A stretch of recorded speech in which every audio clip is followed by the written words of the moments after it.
S'il y a des bons souvenirs dans notre vie, il y en a aussi des mauvais. Les bons sont entièrement de la lumière dans nos âmes.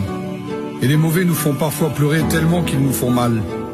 Quelqu'un m'a dit, les mauvais souvenirs sont faits pour être oubliés. Et il avait raison. Un pasteur disait, regarde en avant, Dieu ne t'a pas placé des yeux dans le dos. Marche toujours tout droit, car le meilleur est devant. Et lui aussi avait raison.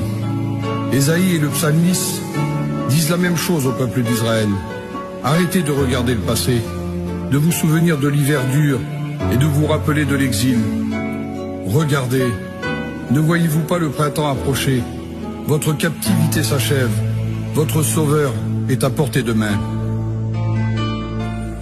L'apôtre Paul parlait aussi en regardant sa vie. Lui, le savant, le théologien, le pharisien, le bien placé dans la société juive, il a tout abandonné pour suivre le Seigneur. Il ne regrette rien. Et tous ces avantages que j'avais, dit-il, je les regarde maintenant comme une perte pour moi.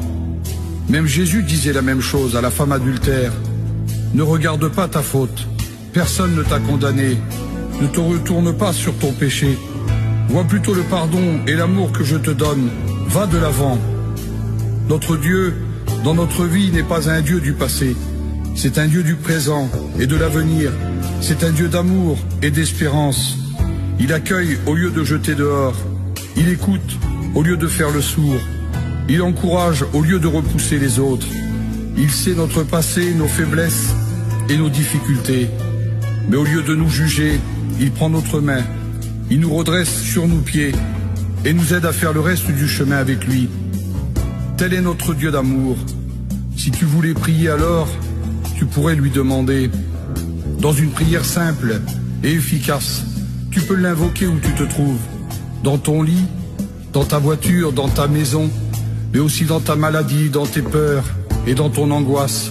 Tu vas pouvoir lui dire, Seigneur, tu as relevé bien des gens dans leur vie. Tu les as invités à marcher de l'avant. Tu leur as demandé de te suivre dans ta lumière. Tu les as soutenus dans les difficultés de la vie. Tu les as soutenus et encouragés dans la maladie. Et dans les épreuves, tu leur as demandé de garder les yeux fixés sur tes grâces.